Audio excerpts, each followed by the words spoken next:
Hey guys, today we're back with a video topic that's just a little bit different. Instead of talking about obscure character designs from popular culture, we're going to be discussing a subject that I think most of you will be able to relate to. That's right, today we're talking about your characters. Well, kind of. Generally speaking, we'll be discussing the concept of original characters, the role they play for developing artists, and how you can use your OCs as a gauge to measure your progress as an artist over the years.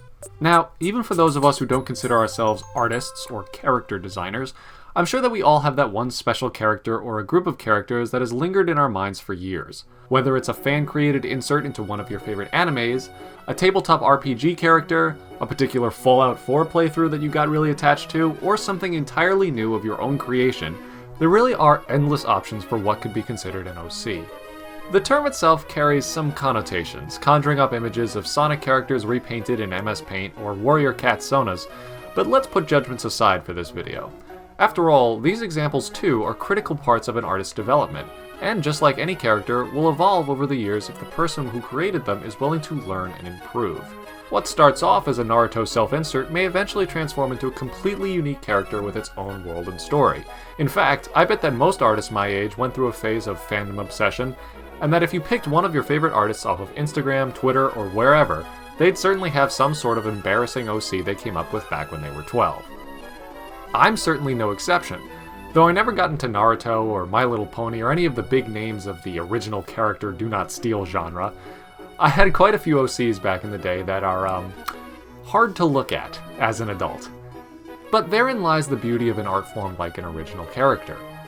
As much as we may want to separate ourselves from our cringy, outdated work, these ideas have always been and will always be part of who we are as creators. And while our technical skills and storytelling abilities improve over time, these core elements of our personalities persist through everything we create, whether we're 8 or 32.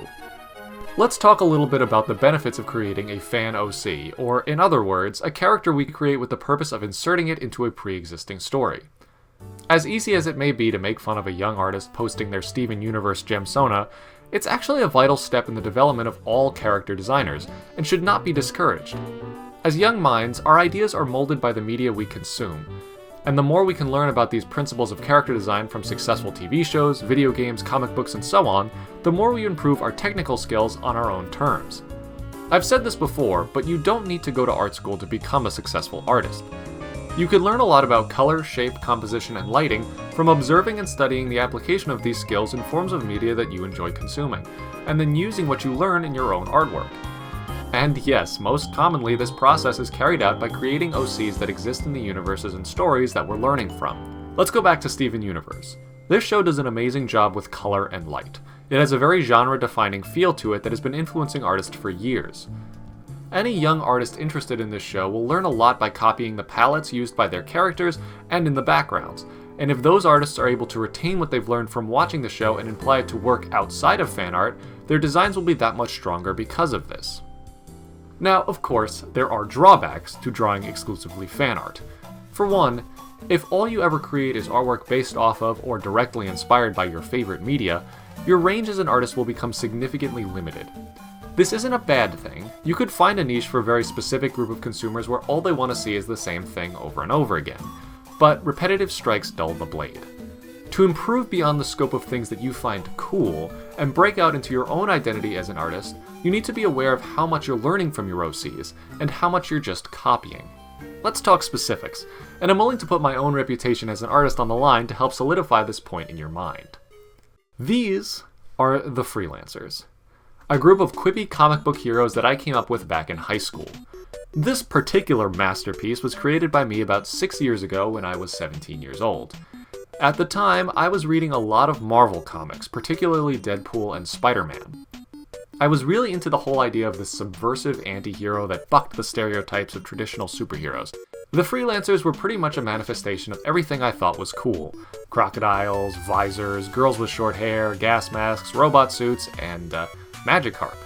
Yeah, that middle guy was based off of the Pokemon Magikarp. And in a lot of ways, he was as much of a projection of myself as he was a low-budget knockoff of the comic book characters that I thought were cool. I learned pretty quickly by listening to the feedback of other people my age and older that these designs all looked much like characters that already existed. But of course, I was 17 and didn't care much about what other people thought. So I kind of kept a lot of what was unappealing about these characters for a really long time. But every time I changed them, I brought in inspirations from other things that I was interested with at the time, as well as integrated technical skills I learned from classes and other students. This iteration of the Freelancers was drawn in 2014, my first year at Mass Art. At this point, I had decided to unify the designs with similar color palettes. I changed Lockjaw, the crocodile, into a gorilla, as I had become convinced that a crocodile was too difficult to illustrate emoting properly, and that gorillas just had more widespread appeal. Mr. Magic Man, the orange jumpsuit guy, and Four Eyes, the visor girl, got equipped with some matching leather jackets pretty heavily inspired by Borderlands 2, a game I was playing a lot of my freshman year of college. Because the characters are brother and sister, I had the idea that their outfits and color schemes should match a little bit more. I gave the big robot guy, Gallant, a coat of gold paint, and Sasha Shrapnel, the character in the gas mask, more or less stayed the same. This was one of the first times I drew the Freelancers using digital media, circa 2015. My access to the free app Fire Alpaca made it easier for me to convey things like texture, so I went pretty hard in what I thought was a realistic direction. Of course, my sense of light and value was completely off, so everything looks really muddy and gross. It was at this point that I decided to change the rainbow theme from just multicolored eyes into a full compositional color scheme. Each character would be a different color so that when they stood together they would make a rainbow. Why they needed to be a rainbow? I don't know. It was one of the design choices I made back when I was applying attributes to my designs that I just thought were cool, rather than actually considering the significance of the traits. And whether it was me being stubborn or just not thinking about it enough, I forced myself to limit the designs to this rainbow code. At this point, I was also visualizing some of the villains that would occupy the world, and a lot of them were also derivative of other popular character designs. Now, by 2016, I was starting to get a better grasp on things like color, value, shape, and line work. This was mostly due to my classes I was taking at Mass Art and the teachers that forced me to work outside of my comfort zone. But more than just my technical skills were improving. I got a pretty harsh wake-up call when during one of my end-of-semester critiques, a professor told me straight up that the crew looked like an Overwatch ripoff. And as frustrated as I was to hear that, he was right. I mean, I had the idea for a hyper-intelligent gorilla before Overwatch came out, but that didn't mean that it was an original idea, and eventually I was forced to admit that the idea needed to change completely. This was the first time I imagined the Freelancers with concepts of my own imagination, rather than copying visual themes from things that I found cool. Lockjaw reverted back into his crocodilian form, and Sasha and Gallant got pretty dramatic overhauls as well. I considered more about the characters that I had written for them, which at this point were far more fleshed out than when I had first conceived the idea, and used their designs to better convey their unique personalities and roles in the story.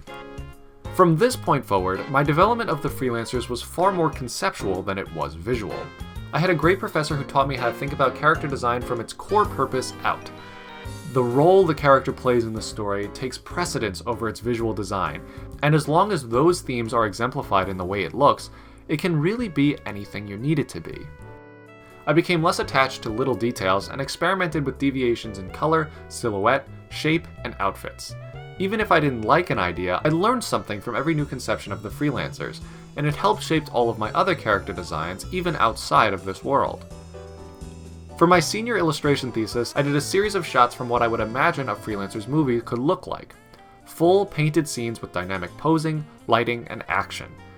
Even though these were from less than 2 years ago, I still feel like I've improved a whole lot since then. And the evidence is in the Freelancers illustrations I've done since then. Independent exploration of each character's design over the past 2 years has helped me realize which part of which look works the best, both standalone and as a group. And while I continue to take inspiration from other artists, games, and movies that I enjoy, I've developed a sense of self-awareness over the years that allowed me to reflect on my artwork and my characters in a constructive way, without just copying ideas I think are cool. This is the most recent Freelancers group shot I did over the summer of 2019.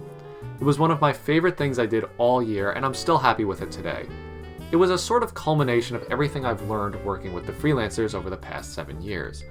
Starting with an understanding of anatomy, to a point where I could stylize it. Then, to a grasp of the technology I was using to render the piece, allowing me to create dynamic line work that added energy and depth. Then onto color, using what I'd learned about unifying color schemes that could apply to the whole composition, rather than forcing myself to stick to that rainbow motif I had invented when I was in high school. And finally, a solid understanding of light and value that gave shape to the characters without desaturating or muddying their color schemes. It's a lot of fun looking back over the years and watching my skills as an artist develop along with my group of OCs. What started as essentially Deadpool fan art has turned into a very unique and exciting cast of characters that I'm very proud of. And while it can be hard for me to force myself to look at some of these older pieces, I would never get rid of any of them. Putting them together as a timeline of my life and skills as an artist gives me such a sense of accomplishment. It's a nice feeling for any artist to be able to look back at old work and watch themselves reflect and improve. I'm still making changes to these characters, even to this day, and I can't wait to look back on what I've made a year from now and see how much I've learned. I hope everyone watching this who has original characters of their own can learn from my experiences. Make the same mistakes I made, take some harsh critiques and learn from them. The worst thing you can do is think you already know everything, because in all honesty, no one does. We can't know everything, but we can always learn. So if you have an OC, be it a Fursona, a Homestuck Troll, a Pokemon Trainer self-insert, or a Batman Ezio hybrid, hold on to them. They're an important part of who you are as an artist and a reflection of your experiences as a person. Treasure the spark that ignited your interest in their original conception, but don't be afraid to break them apart and completely rebuild them. Like everything we do, our characters should be a representation of how much we are willing to grow and change. Sometimes it takes a month, sometimes it takes 10 years. But it all starts with that strange, wonderful, sometimes cringy, first idea.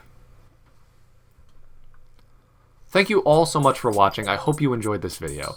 If you did, be sure to throw us a like and subscribe for more character design content. Keep on drawing, guys. I'll see you all in the next video.